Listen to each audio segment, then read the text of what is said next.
Thanks for joining. So just giving an introduction about the series here. I'm Radhika Iyengar. I work at the Center for Sustainable Development, and we are focusing on sustainable development goals. That are the UN goals that have been adopted by many countries, and discussing where we are on that and how can those be integrated into education systems and education practices all over the globe. So centering SDGs is the title of the series. The series is led by youth. We want to hear from the youth voices. We want to hear all the young people discussing their issues rather than the adults bringing their focus here. So I really appreciate this panel coming together to focus on the SDGs. More specifically, it is this topic that we are going to discuss about mental well-being here through a very personal story about Shiv is situated with SDG 4.7. And so I just want to reiterate what this SDG 4.7 target 4.7 is. It discusses education for as a lifelong learner. So we continue learning different aspects of education across our lifespan, and we focus on education for sustainable development, that's learning about the planet, and then we focus on education for citizenship, so citizenship education, so basically learning about global citizenship and learning about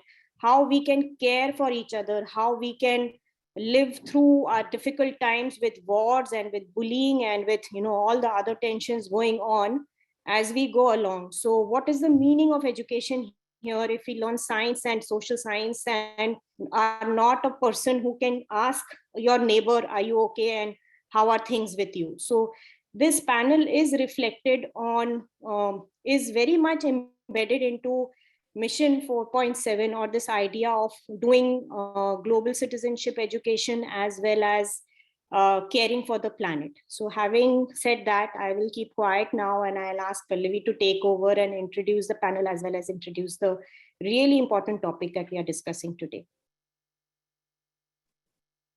Thank you so much, Radhika, for that introduction. Hello, everyone, and thank you so much for joining us today for this panel on mental health, featuring the young people from Shiv's Third Eye Foundation. This panel will cover topics of mental health, in particular for youth, and within intersections of their many identities and experiences, such as South Asian cultural background and LGBTQ+ identities. And before I go any further, if you have any questions, I'm going to ask that you directly message them to me in the Zoom chat. And if we do have time after the panel, we will try to answer your questions. My name is Pallavi Rudvaraju. I use they, them, theirs pronouns, and I'm the Youth Wellbeing Manager for the Human Rights Campaign, which is the nation's largest LGBTQ civil rights nonprofit. I work with LGBTQ+ youth, their families, and youth serving professionals all across America to educate them and advocate for LGBTQ+ youth. Today, we are going to be talking about topics such as LGBTQ+ youth mental health and a young South Asian American LGBTQ+ young person who experienced mental illness. I want to make it incredibly clear that being mentally ill is not endemic to being LGBTQ+, and that oftentimes mental health challenges in the LGBTQ+ community can be linked to lack of acceptance and even discrimination, as has been demonstrated by numerous studies. Although I will be moderating this panel, I want to take a step back and allow our young people to really steer this conversation and share their wealth of knowledge and their understandings and perspectives with you. And with that, I am going to turn it over to Sanvi to introduce herself. Hi, my name is Sanvi Kulkarni. I go by she, her pronouns. I'm an 8th grader at Heritage Middle School, and Shiv was my brother. I am also part of the social media management and youth engagement team for Shiv's Third Eye. I appreciate this opportunity to discuss youth mental health with other teenagers who know how people can be affected by it. I hope that everyone watching can take something away from this event. I think it's really good that we have this time to get together and just discuss our perspectives and thoughts on the subject. Thank you. Thank you, Sanvi. And next we can go to Priyanka. Hi, everyone. Thank you all for coming today. My name is Priyanka Agarwal. My pronouns are she, her, and I was a close friend of Shiv since childhood. I'm thankful to be a part of this conversation today and discuss prevalent, real topics that are frequently overlooked. As a member of the social media team for Shiv's Third Eye and today's symposium, I hope to encourage conversation on mental health and adolescence. Thank you so much, Priyanka. Next, we're going to go to Oishik. Okay. Hi, everyone. My name is Oishik Mukherjee. I go by he, him pronouns, and I'm a freshman at Livingston High School. So Shiv was a really great friend of mine, and I've had both good and bad memories with him. That's why I think I can attest to the fact that people with mental health illnesses are still people, regardless of what's going on inside their head. As part of the Youth Engagement Committee at Shiv's Third Eye, I'm looking forward to emotional stories, tough topics, and youth opinion the entire next hour holds for us. Thank you very much, Oishik. And finally, we will turn it to Tanurika. Hi everyone, my name is Tanurika Singh and I use the pronouns she, her. I'm a sophomore at Livingston High School and I was a close friend of Shiv's. I also help out with creating content for the foundation's Instagram page and I'm part of the youth engagement team. I'm really grateful to be here so we can have some great conversation and help provide some insight for parents or just give some relatability to fellow teens. Thank you so much, Tanurika. And now I would like to briefly introduce Shiv's Third Eye through also providing some background about Shiv. For Shiv Kulkarni, a sweet, kind, bright 14-year-old rising high school freshman, it seemed like he had everything going for him. He had won multiple medals in table tennis and his USA TT rating was on the rise. He was a valued setter in his middle school as well as the club volleyball team. He loved piano and excelled in it. He was modest about it, but his art was often picked in the school district art fair. His academic performance was consistently very strong, and he was very well liked by his peers, teachers, and most of the people around him. Most of all, he was dearly loved by his family. But all of this was not enough. Shiv suffered from major depressive disorder, and he lost his battle to the disease on July 29, 2021. Shiv identified as gay. His internal struggle with the concept of social norms and stigma around his identity. Shiv was diagnosed with major depressive disorder in January 2021. However, we know that he must have fought for longer than anyone could have known. His situation with his identity, along with his depression, was hard to comprehend from the outside. Shiv, like others who struggle with depression, fought a similar battle, but it is a battle that is oftentimes lonely and difficult for others to see and understand. And Shiv was helping his friends through their struggles, even when facing his dark thoughts. His loss taught his family, friends, and community the importance of societal change, inclusive education. He has awakened a community to the realities of mental illness. And for teens in this panel before you today, and the many others who Shiv touched, Shiv's third eye symbolizes the destruction of illusions and imperfections in the world, paving the way for beneficial change through awareness and education for parents about youth mental health and mental hygiene, supporting the families of struggling youth, and fundraising to sponsor breakthrough research on treatment-resistant adolescent depression. It symbolizes hope and light in the area of adolescent mental health through the awakening of knowledge via research. And with that, I'm going to turn to the main focus of today's event, our panel with the teenagers behind Shiv's Third Eye. And something which you as our audience members may have noticed is that there's a unique group of individuals before you. Our panelists are all South Asian American and youth in middle and high school. So with that in mind, my first question for our panelists is, why do we sometimes not share how we are feeling with our parents? And for this question, we're going to start off with Sanvi. I think that we should really start with the fact that it's so easy to share happy and braggable things with our parents versus our actual struggles. First of all, it could be a matter of pride versus shame. For example, if you got a good grade on a test or you have a good achievement in school, you immediately want to go running to your parents because you're so proud of it. But if you have mental health struggles or something, then you might feel like it's shameful. Like you don't want your parents to be ashamed of you.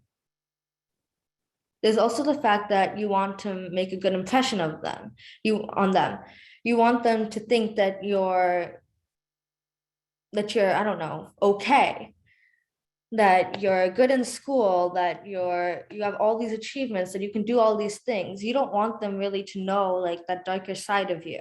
You don't want them to know like what's wrong with you.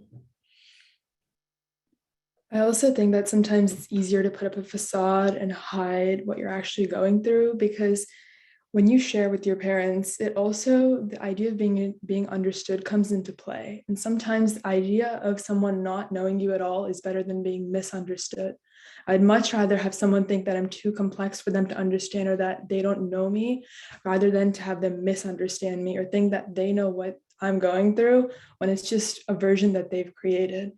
Facades are an unhealthy coping mechanism because they're an unhealthy coping mechanism, but they can help you put up a mask where it might look like you're doing well in school, you have your social life put together, or that, all the different check boxes of what makes a healthy teenager are checked off. And I feel like now with so much pressure to have your life figured out, it's really easy to just, let someone think that you have everything going for you when a facade just helps you push down all those feelings of sadness and anxiousness away, and you don't have to worry about it, at least temporarily.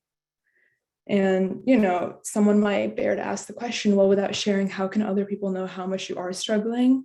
It's true that if you don't share, someone can't know exactly what's going on or how much you're struggling, but sometimes you don't always need to know everything to be a good support system for someone. I feel like, especially as a parent, the main thing that a parent can do for a kid is to just validate them, because their feelings are always going to be valid no matter what they're going through. I know parents always want to fix things. If you fall down from your bike, then you want to put a bandage on where you got hurt, and you're going to tell your kid, don't go down that steep hill again. But the thing is, mental illness doesn't have a quick fix. It's something that's going to affect you for the rest of your life, and it's something that, a parent's job isn't to fix it. It's to support you while your kid's going through it. And you can do that through things like consistency, support that stays consistent. If you're going to help your child, remind them that you're there for them constantly, not occasionally. You don't have to be a super parent and, have all the resources in the world and read all the books or textbooks or podcasts. Sometimes just, when your kid tells you about something, remember it and try to bring it up at another time, because then they'll be like, wow, my parents listened to me. They actually care that I'm going through this. And, don't remind them about the generation gap. We know, don't tell them that, oh, we were never taught this. That doesn't mean it's not real. And don't tell them that it's too late, because, it never is. Yeah, I think Tenerica really said that very well. And just picking back off of what she said, I think people may be hesitant to share generally because of the feeling of, like she said, being misunderstood or just not being able to communicate one's feelings. And often people are quick to project their own thoughts on what the situation is or what the person is supposed to be feeling, rather than actually listening to the person. So I think the simplest thing you can do to someone who's like confiding in you and wants you to listen to them is to just hear them out. Sharing is difficult and requires someone to go out of their comfort zone. So to make the experience easier for them, just avoid interrupting them or creating assumptions. Let them share their story. Yeah, okay, just kind of like piggybacking off of that as well, right? I think that like when you're like a parent, right, I mean, all the kid really wants is like validation again, right? So I guess instead of like understanding and like fixing all of their problems and stuff, you just have to like let them like know that they're valid, right? And what they're going through isn't fake, right? Even though there's like probably like, I don't know, a huge like time gap or whatever the case, right? That doesn't make their problems fake, right? And I mean, like, as for like mental illness, right? Like, of course, there's like certain red flags that everyone should look out for, right? Of course, red flags aren't like absolute, because like every person is different, right? Everyone goes through like different red flags. But that being said, some like really common red flags to like look out for are like, I don't know, like fluctuations in eating patterns, right? Either eating too much or not enough, right? Like lethargy, just like, I don't know, being drowsy. Um, Grade drops are definitely one really like big one. Reduction of social activity, right? Like if you stop going out with your friends, or I guess isolation in general, kind of just like a lower likeliness of lifestyle in general, right? If you just see a drop, those are some really important things to look out for, I guess. I do want to add a little something to Orshik's point about, your social, like wanting to go out, going down, because I also think that's something that fluctuates from person to person, because like Orshik said, red flags do vary. And I feel like, having social energy or social juice, as one might call it, can also differ because, sometimes hanging out more with people can actually mean that you might be struggling more. And, it's good that you're able to identify that hanging out with people makes you feel better. So you do it. But at the same time, hanging out less with people doesn't mean that you're necessarily isolating yourself. It could just be taking time to yourself or knowing that, self-care for you means just being alone. But I completely agree with Oishik about everything you said about red flags. Thank you all so much for your contributions. Before we get into our next topic, I was wondering if we can pause and give some recommendations or takeaways specifically for the parents who might be joining us right now. Priyanka, would you like to start us off? Yeah, sure. So I think, as I emphasized earlier, just letting the child speak and like listening to them, because it's hard to be an expert on these kind of things. And I think the best thing you can do is just let the child feel like their issue is real and that what they're feeling is real, and just hearing them out and hearing their story. Yeah, I agree with that. I also think that parents really need to make it very clear to their kids that that place is there for you. Like make sure that they know that you're a safe space that they can come to talk to you about their issues. Because you might think that you're like that, and you might think that you're listening, that you can do that, but you have to make sure that they know that. Because if they don't know that, they won't come to you. You have to make sure that they trust you and can come to you for that. Also, your kid or kids best. And as a teenager, the only thing that you could want is support from your parents, from your friends, teachers, teammates, everyone. And support doesn't always have to mean knowing everything about what you might be going through. It just has to come from a place of validation, love, and care. Yeah, I'm kind of building off Tanrika's point. I think like the support, right? You have to be, I guess, like sensitive towards like your child's mental health struggles, right? I mean, it's a fact that like mental health struggles exist, right? It's been addressed by everyone. But that being said, nobody's an expert on it, right? At the end of the day, it's still a very, very vague topic, right? It's all up in the air right now, right? So the least you can do, like as parents, I guess, is just be sensitive. I mean, you don't have to know how to solve their problems. You don't need to know how to like solve everything in the world. You just have to, I guess, just validate them and acknowledge it and just be there for your kids, I guess. Thank you all so much. I think that, that really gets to a great point. You don't have to have all of the answers, and maybe you're still educating yourself, but really showing that love and support can go such a long way. And now for our next topic, it kind of ties into how we are speaking with you all today, addressing you from our computers, from our own homes, rather than maybe having an event in New Jersey or wherever it might be on the East Coast, or wherever it is in the world that you're coming to us from right now. How has this pandemic and I guess a kind of virtual and for some folks hybrid reality been affecting everyone's mental health? And I'm going to start off with Oishik for this question. Okay, thank you. So I guess it's been different for everyone, right? I think sometime like around last year, we started transitioning from online back to like hybrid, some even full in person, right?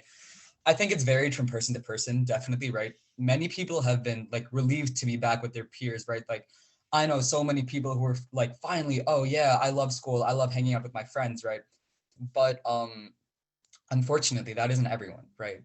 A lot of other people struggle to find connectedness with the people they once called their school friends, right? A lot of people, I mean, you have to remember, you spent like 1 year inside, secluded in your room, interacting with the same 3 people day after day, night after night, right? I mean, yeah, sure, you texted, like you called, I don't know. You might have met up even like a couple of times, but at the end of the day, you sacrificed human interaction with your friends, right? So I guess like online school has hollowed out a lot of these kids, right? They don't really know how to be social anymore, if that makes sense. So it's hard on a lot of people.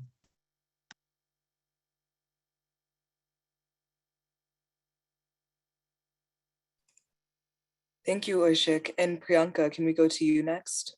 Sure. Personally, for me, the adjustment between online and in person was pretty huge. In the beginning, it did take a lot of effort to adapt to going to school every day and always being busy, because throughout like last year online school, I had like a steady routine. Like every day was basically the same. I was surrounded by the same people every day. I was like doing school from the comfort of my bedroom. And then like suddenly I'm moving to a consistent and bustling environment. So it did take, at first it was like draining because I was so used to being at home with no change. Whereas now every day is different. But I think overall it was a positive change because being surrounded by people and talking to new people every day, it was refreshing and it was stimulating as well to like constantly be engaged in different conversations and interacting with new people. It was getting me out of an isolation that I was in during online school.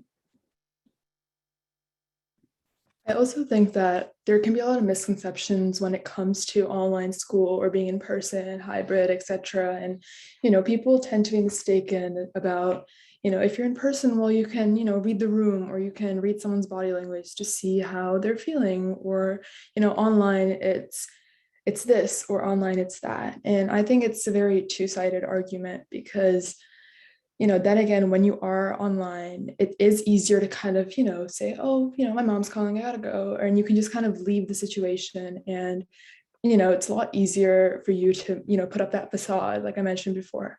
But at the same time, for some people, the pandemic also was a little comforting because, they either became introverts after that 1 year, or they just think that communicating through a phone screen or texting is just a lot easier for them, because some people are like that, and I can attest that to myself. I just want to say that when it comes to talking about the pandemic and mental health, try your hardest never to say, if someone's struggling and it was during the course of the pandemic or after, try not to say to them that, oh, I know, like, I get it. Like, I totally get you. Everyone struggles with the pandemic. Like, I get it. Like, don't worry. I'm so supportive of you, because you're actually being counterproductive in the manner that instead of validating them into feeling like, oh, I get you. I know so many people like you. You're actually, just telling them that, oh, you're just one of a million other people that I know of that are struggling. You're trying to make them feel like they're seen, but all you're doing is, further invalidating them. And I don't know, I just thought I would kind of point that out since we are in the section about talking about the pandemic in relation to mental health. I also made the point before about social gatherings and about try not to judge people or assume that they're doing better or worse, and let them choose wherever they are in their own journey versus, telling them, or like, oh, I'm so glad like you're hanging out with your friends. I'm so happy that you're getting better, because you don't know that. Or if they're alone in their room, try not to bang at their door and be like, you're just making this worse. Like, you're just trying to spend time only by yourself. How do you expect to get better? So I think, in relation to the pandemic, try to make assumptions as little as possible, because like in any other field of, talking to people, especially mental health, assumptions are probably the worst thing you can do when it comes to supporting someone. Yeah, I think that piggybacking off of Tanvika's first point, it is a lot harder to tell how somebody's feeling through the screen. Like, a screen isn't really a good way to connect with each other. Like, for example, say on a Zoom call, if you're on a Zoom call with your friends or a FaceTime with your friends, you can only see like maybe their shoulders up, their chin up. You can't really see like their body language from like the neck down. You can't see if they're fidgeting, like if they're turning towards one way, or if they're feeling down or something. Like, as she said before, like you can just say, oh, I have to go, bye. It's a lot easier to isolate yourself when you're alone than when you're in a social gathering, and you can't just be like, oh, bye, I gotta leave. People, like, when you're surrounded with your friends, it's a lot easier, and maybe that's something that you really need to help you get better, to be with other people, to be like being forced kind of to have, not really to have fun, but being forced to be there and being forced to interact with other people. Plus, they can help you, and they can better understand you and better help you if they're right there with you than through a screen where you can just like leave at any time.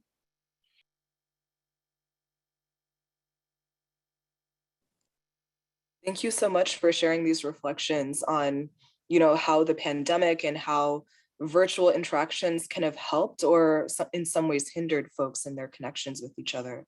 And before we go to our next topic, can we talk about recommendations and takeaways specifically for supporting your peers and your friends? And for this, let's start with Tanarika. Mhm. I just want to say the pandemic has caused so much confusion for people as to whether, they like online or in person or socializing or being a homebody. But the best thing a parent could do in these circumstances, which is not to assume and allow teens to go through healthy ups and downs in their social life. Yeah, I have a takeaway too. I think for everyone, if you feel like something with your friend is off, even something like very subtle or little, you can't really tell, just pay attention and ask them like what's wrong, ask them if something happened, like try to help them. Because it's a lot harder to read stuff through the screen. So little subtle signs can be something big. And you really have to just pay attention really to like the little signs and ask. Yeah, I agree with Sanvi. I think a check-in can go in a long way. A simple call to say hello, how are you means a lot. And checking in has no harms. And if you feel like someone's acting distant or maybe acting a little bit different than normal, you can always just check in and they'll feel cared about.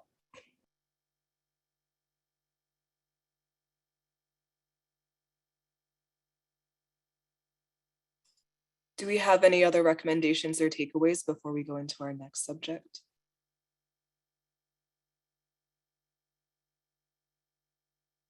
I think we can move forward. Great. Okay. And so the next question that I have has to do with stigma about mental health and kind of not talking about it. So do you all believe that there is a stigma about mental health in our society? And in particular, do you think that there's a stigma about mental health in your cultural background as South Asians? And for this, we're going to start with Tenerica again.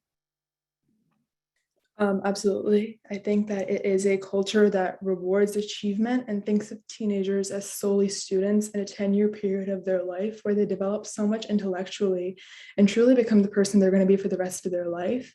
So I think making mental health taboo in this period only makes it harder than it already is. And I think that when it gets, the time to fix something, it's usually gotten to a point where it's so bad that, you're unable to hide it. That's why you have to go and find a solution for it. Instead of, practicing mental hygiene throughout your teenage, it gets to a point where it gets so bad where you then have to solve the problem. And, that ties into the thing where, well, why does no one care until it's too late? And personally, I was guilty of this myself. I used to think of mental illness and suicide as something that was, so complex, or something that was just, something that I'd never have to think about, or, someone I loved would never have to go through it. But I think it's part of human decency now to educate yourself as much as possible.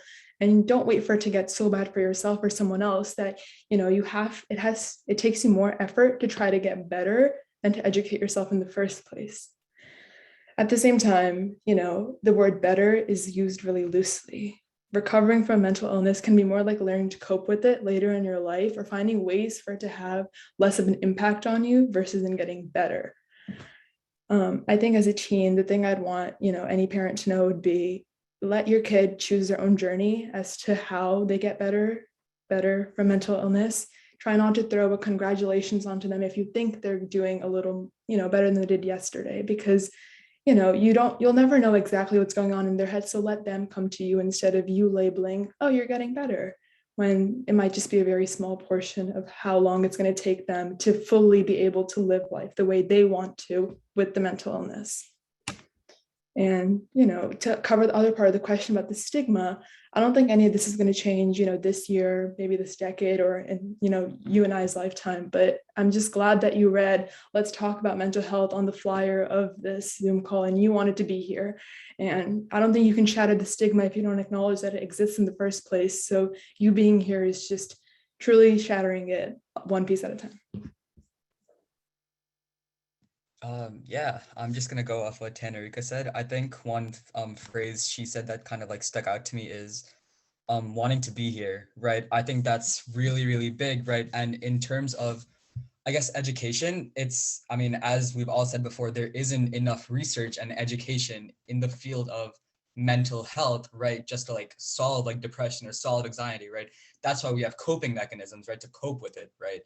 I mean, obviously, right, you have to take care of your brain just like you would for like any other part of your body. And I think a lot of parents and just like people in general don't really understand that your brain is just as valuable as your body, right?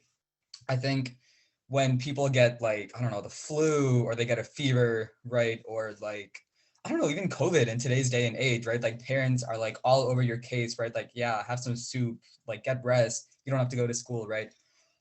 It's literally no different for your brain, right? The only difference between your brain and your body is you can see your body. You can see like what's going wrong. You can like, I don't know, you can feel your temperature, right? You can see yourself deteriorating. You don't see your brain deteriorating, right? You don't see what's going on in someone's head. And because of that, I think there's a lot of invalidation kind of surrounded with all of this, like mental health, like issues and stuff. So, I mean, yeah, just because you can't see it doesn't mean it's not there, right? You have to take care of your brain like you would like any other part of your body, I guess, right? Whether it's taking breaks, right? Shutting off your phone, right? Just taking some time for yourself. Everything works because at the end of the day, even though you don't see your brain, even though you don't see the struggles, they're still there.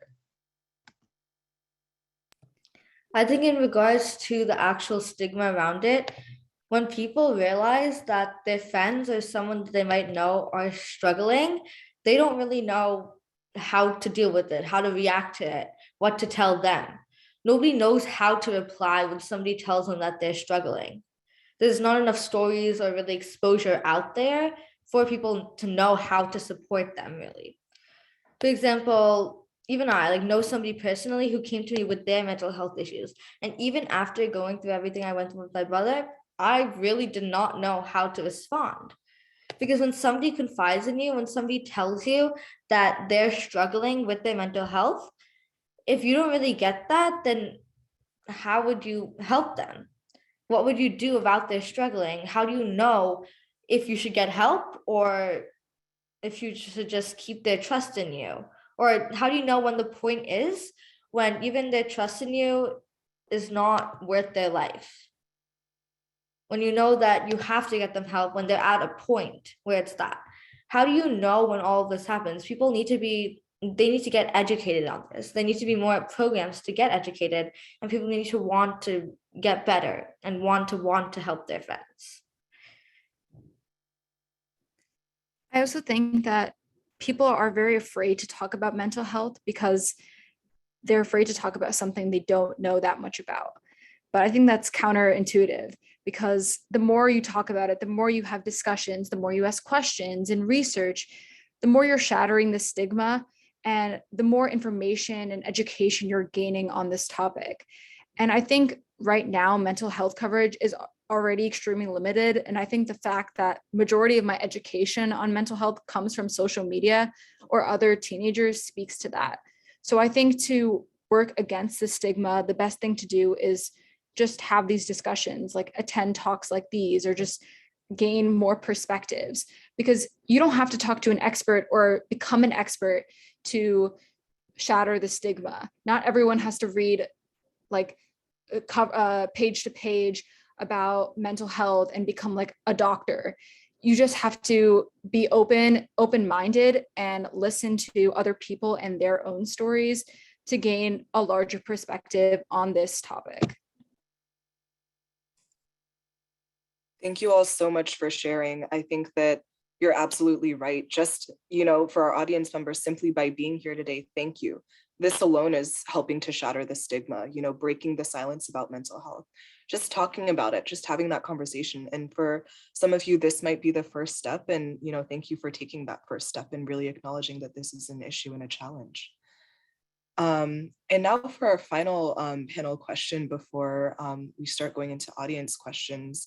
As there are strides taken and progress is made, or mental health is more acknowledged in our society, some of you were talking about seeing it more on social media, does it get easier, or do you think that it actually gets even harder? And for this, we're going to start with Tenerica. I definitely think that it's always easier to have, that quick problem and solution that follows, but I don't think that's how representation works, especially not when it comes to LGBTQ IA plus voices, or to, just people who struggle with mental health in general. You can't just shine, a quick light on something and assume that the next day, everyone's going to feel content that, I feel heard in this movie or this podcast, or, this celebrity, resonates with me, because the truth is that you might actually misrepresent it and it can only hurt you more. I think it's important to celebrate strides when they're taken, but don't think of them as quick solutions to huge problems. And, it's all part of a non-linear part of the journey of representation, where you try to include everyone, but that doesn't necessarily mean that in society, you can immediately take small strides and assume that, mental health is seen and mental health is talked about, because maybe where you live it is, but that doesn't mean it's not everywhere. And it doesn't mean that your efforts have to stop. And I think Oishik can talk a little bit about, toxic masculinity, just because it's another one of those things that society really likes to push onto you, in the sense that, it's not talked about that much, but it's subtly done so much in places like media. Yeah, thanks for that, Tanvika. So we've all heard the phrase toxic masculinity, right? We've all seen it for the most part, right? I know I have. But how can we define toxic masculinity, right? So I did some Googling. Toxic masculinity is defined as a set of attitudes and ways of behaving stereotypically associated with or expected of men, regarded as having a negative impact on men and on society as a whole. So I think kind of the word that popped out of the sentence to me is expected, right?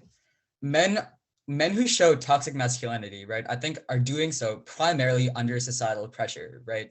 They feel like they have like something to prove to like other men on like who's the most like manliest, right? Who has like the best, I don't know, like body, who like, works out the most, who can like get the most like girls, whatever, right? Like toxic masculinity, right? We've all seen it, right? It exists, right? But like, I mean, I guess toxic masculinity, right? Men who show toxic manliness, I guess I think they're a victim of societal expectations as well, right? They're being pressured by society, right, to kind of compete with like literally their peers as to who's like, I don't know, the manliest, right? Instead of being themselves, right? Instead of kind of embracing their own identity, right? They're competing with others, right, as to who can be the manliest, which is literally just a construct by like society, right? I mean, yeah, I'm not obviously, right, like toxically masculine. I hope not, right? I don't do like super masculine things, right? But like, I don't know. I feel like does that make me any less of a man than any other man out there? No, right? Toxically masculine people, right, especially to lift themselves up, they push other people down, right? Like some major like examples of like things that toxically masculine people do is like, I don't know, homophobia, right? They kind of prosper off pushing other people down, which I don't know, I guess sucks.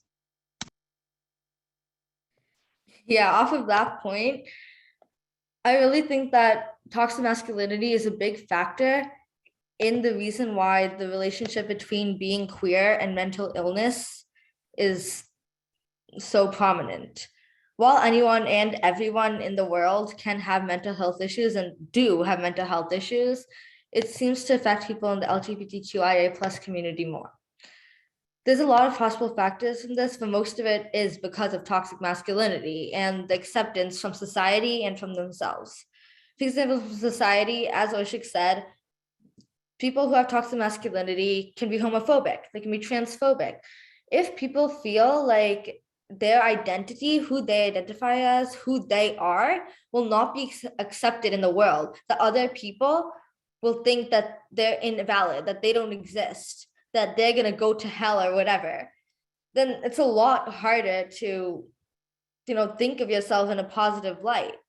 It can lead to a lot of mental health issues, especially if this acceptance from society that you don't get, it can lead people to having internalized homophobia and transphobia because they might not accept themselves.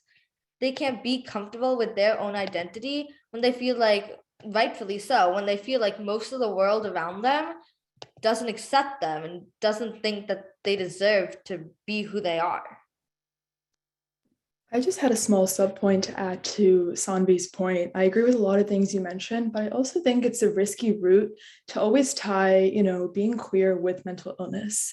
because it almost makes being part of, the LGBTQIA plus community under a negative connotation, as if, the two have a linked relationship, as to this bad thing can lead to this bad thing. Because I honestly know so many people who have the most pride in their sexuality, and it's something that, they're the proudest of, because it's, consumes such a large part of your life, Shiv included. I know that, there were so many times when he first came out to me too. I remember he was not nervous. He was excited to tell me, because it's, his sexuality was such a big part of him, and being gay, and, for as his close friend, from what I understood, being gay was not one of the reasons why he was depressed. They were very different. And I think it's a very risky route when you start to kind of intertwine them. And I agree that sometimes they are connected, but, like I said, it's another thing about having assumptions and, trying not to, put out another stigma. And, I think it's easy to sum someone up of what they're going through, as if it composes everything about them. Like, blame it on their depression, their anxiety, their eating disorder, their ADHD, their insomnia, their bipolar, their PTSD, the list goes on. But, they're always going to be more than that. And necessarily them being queer does not always have to be connected to that. They can be two very different parts of who they are. And I think Priyanka, she can kind of talk more about equity and kind of how mental health is looked at in society and all the various kinds. Yeah, I think there's like many disadvantages to representation, because sometimes, like this was referencing Tanarika's point that she made earlier, representation can often be false representation and just be further perpetuating stereotypes. By nature, people like to put others in a box. They like to categorize and simplify issues and say what you are and aren't feeling, or who you are and aren't, and that there's one universal cause to a certain problem. But in reality, each person's experience is unique, and to group them all together is invalidating. So creating these stereotypes or large assumptions on mental health is more detrimental than anything, and doesn't acknowledge the individual's experience. The true way to like gain more education on this is to acknowledge unique experiences, because when you group them all together as one, it invalidates like each person and what they're experiencing, because not every single person is the same. Not everyone has the same mental health issues or has had the same experiences. So instead of pushing forward these stereotypes, have an open mind when approaching these topics and discussions. I completely agree.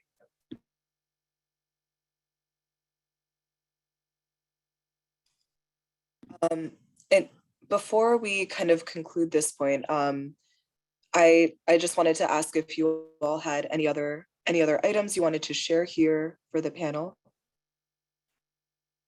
Mm-hmm. I had a little something I just wanted to kind of say, directed towards parents. You have to start somewhere. So I think you yourself have to talk yourself out of your own excuses. You have to validate people. You have to educate yourself, and you just have to try. Because, the whole idea of being a good support system is driven by effort, and relationships are always going to be a two-way street as far as effort goes. But when someone's struggling with mental health, you sometimes have to be the one who steps up, and you have to allow them time and space and try to understand and, see what support means for you and your teenager. Or, try not to always want to understand everything someone is going through, because truth be told, it's painful enough to go through it. And it's even more painful to know that someone who you love is hurting so deeply. So instead, it's about appreciating what they do share with you and being grateful that, you're able to provide your love from there. Let them feel heard, validated, and supported. Thank you so much. And for all of our panelists, this has really been an illuminating conversation. And I just wanted to thank you all for your time, your energy, and the wisdom that you've been sharing today. And so with that, I just wanted to ask, do we have final takeaways and recommendations for our audience? And to our audience members, we will get to your questions in the last 5 or 10 minutes of this. Let's start off with Sanvi. Yeah, I think that my final takeaway from this whole discussion would be that everyone should be educated and be aware. pay attention to those around you, and pay attention to your loved ones, because you never know what they're going through. You never know what you can help them with. Okay, I guess I'll go next. I think the primary takeaway, right, and I think Tanarika touched upon this like literally like a bunch. It's the desensitization of kind of mental health, right, within South Asian communities, right?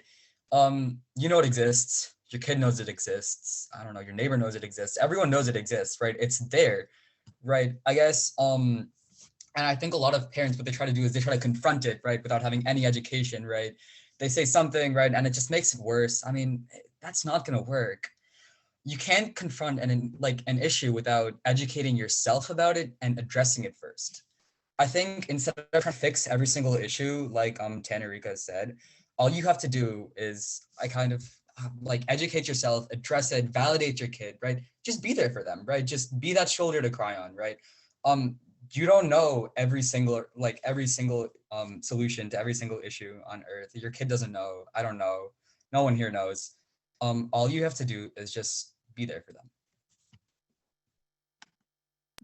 Yeah, I think Oishik voiced that very well. I just want to emphasize that you don't need to know everything to acknowledge mental health and the issue itself. The reason there's such a huge stigma is because people are uncomfortable with not knowing much about mental health.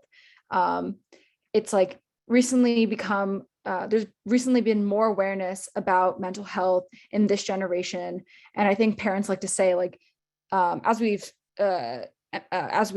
talked about throughout this panel, that like it wasn't like talked about in their generation, or like it didn't even exist in their generation, but that's not true. So I think the more we acknowledge it, the more we ask questions, the more we have these kinds of discussions, the more strides are taken to shatter the stigma. And just generally, when you know someone who's struggling with mental health issues or just struggling in general, the best thing you can do is just be supportive, check in, show them that you care, because even if you think that they know how much you care about them, there's no harm in reminding them and just checking in a little bit and just saying hello, how are you? So it can go a long way. Priyanka said it really well, especially about the generation gap. When it does come to sometimes talking to your feelings about parents, that's something that kind of comes up, and it's no excuse. It really isn't. We can all educate ourselves and just be, a decent human being who respects everyone. And I think I just want to close this section out by kind of talking about the foundation that was created. I think Shiv's family put so much effort into it, and it's truly something so beautiful. And the foundation's called Shiv's Third Eye, and the goal is to build resilience in adolescents against mental health issues. And, we hope to drive out the myths and the stigma and bring in the awareness, education, and support, and just hope for youth mental health.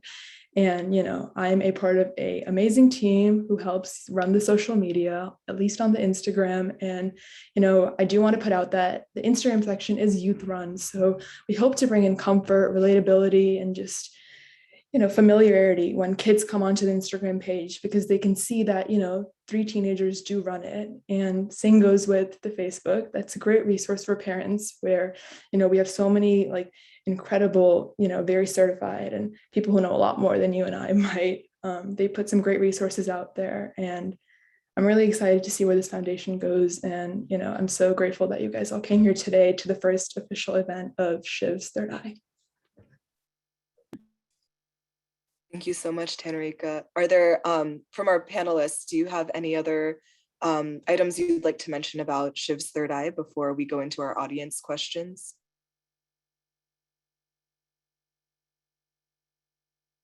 Okay, I'm seeing subtle shakes of the head, so we are going to turn to some of our audience questions.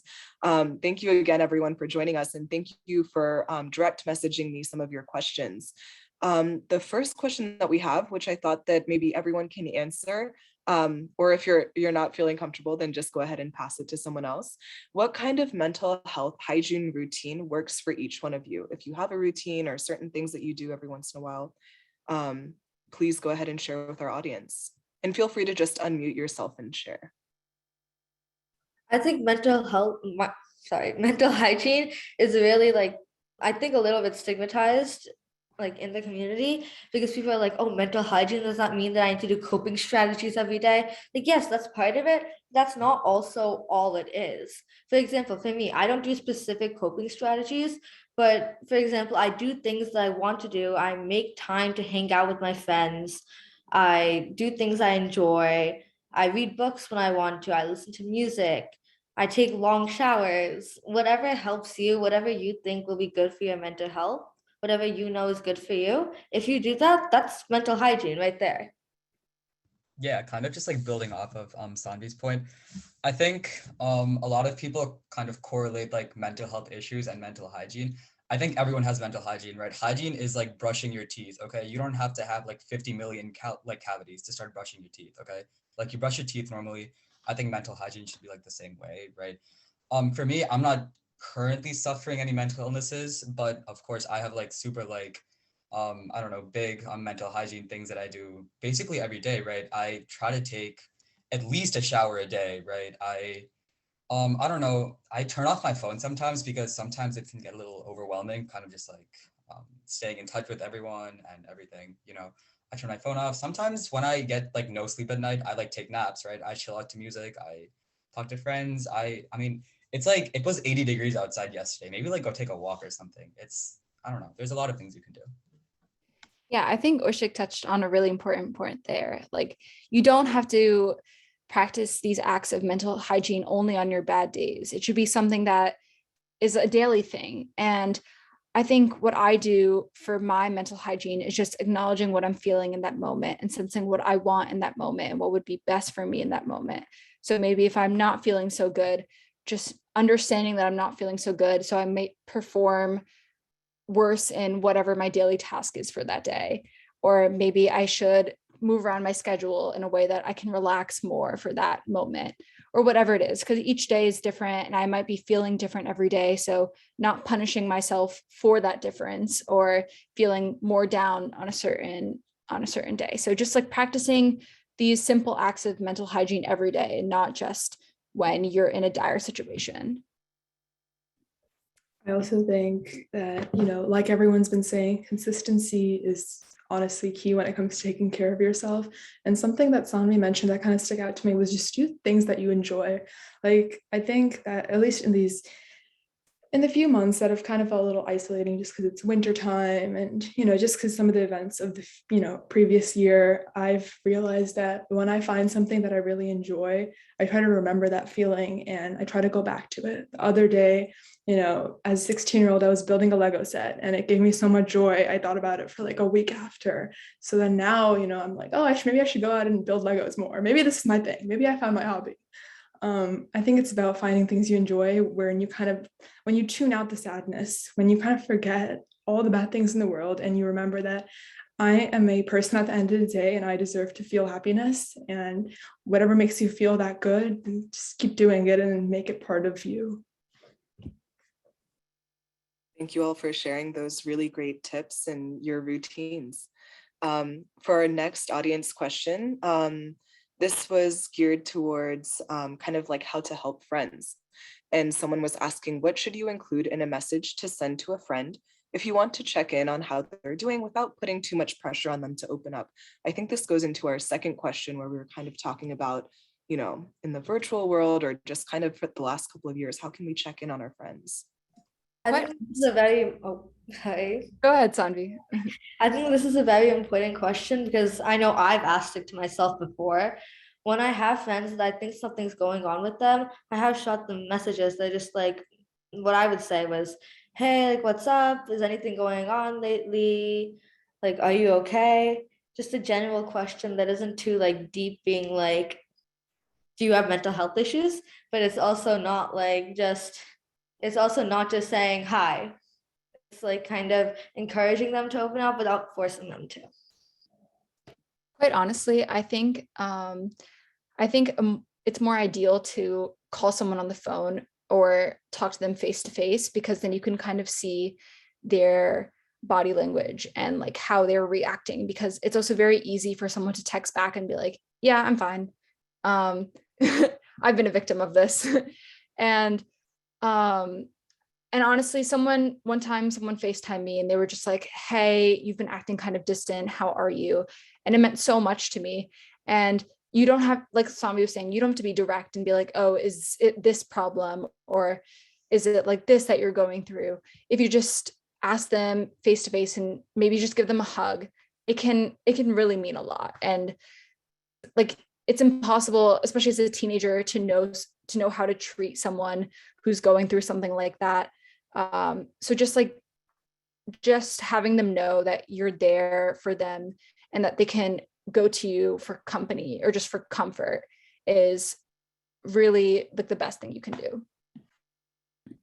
I also want to add really quickly that sometimes you don't always have to pose it as a question. I feel like the times that when I feel down and someone just texts me like, sometimes you can just text somebody a song that they like or that reminds me of them and be like, oh, hey, I was listening to this and I thought of you. Sometimes it doesn't always have to be like, oh, like I saw you were like, you seemed distant earlier. Sometimes it can just be, hey, like I think about you, or you can just be like, hey, I was just thinking about you.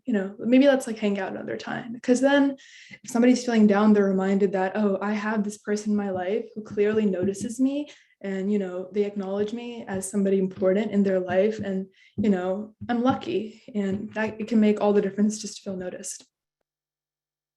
Yeah, kind of just like building off everyone. I think for teenagers in today's day and age, vulnerability is not like a big thing, right? I think as Tanarika said like a while ago, people put up like a facade, right? And they're like, yeah, everything's fine. Sure, my grades are okay, even though I'm like hollow inside or whatever, right? I guess instead of asking like a super pointed question, like, I don't know, like, are you clinically depressed, right? Maybe just ask like, hey, what's up? Are you okay, right? Something that just like tells the other person like, yeah, you're there for them, you care about them, whatever they're going through, if they are even going through something, right? It's not completely going like blindsided, right? People are looking out for you, and people like kind of not even sympathize with you. People just they accept you, right? They know that you're going through something, and it's there. So instead of like I think like the reason you can ask like super pointed questions is a lot of people, like especially boys, dare I say, right? That's kind of like a scare for them, right? When you ask like, hey, do you have anxiety? That's like, oh shoot, I have to be like macho or whatever. I can't be vulnerable, right? And they're like, no, I'm fine. So I think if you just keep it really simple, it could work out better for everyone. Thank you all. I really liked the different approaches that you had, and I think that these can all be very helpful, especially depending on the different type of people you might be asking this sort of question to. With that, I want to be conscious and cognizant of the time. We are currently at 6 o'clock, at least on the East Coast, if any of you are joining us from there. And so I wanted to just take a moment to really thank all of our panelists. You all just shared some really enlightening conversation, just such great points. This was extremely educational. And I know that our audience members really learned a lot from you all today. So thank you very much for all of your dedication and your time, and all of the effort that you are putting into Shiv's Third Eye, and supporting youth and mental health. With that, I wanted to turn it back over to Radhika in case there's anything that you'd like to do to close out this event. Thank you, Pallavi. I think this has just been so enlightening for me. I think I will have to go back and review the session and take notes, because I think there were many suggestions here which I don't want to get them lost. And so I will definitely share the YouTube link with everyone, and I suggest everyone to maybe share it with others and make this whole issue more public, and people should be aware about it. And all the tips that you shared were so relatable and so simple to do. It's not like you need a psychologist and you need like an expert right away. You can do things at home. Parents need to be more aware. So I really like that part. And thanks for the moderation, Pallavi. I think it is great that this panel came together very well. And I will be on my side sharing it with our youth members in India, in Ghana, in Philippines, as well as in Malaysia.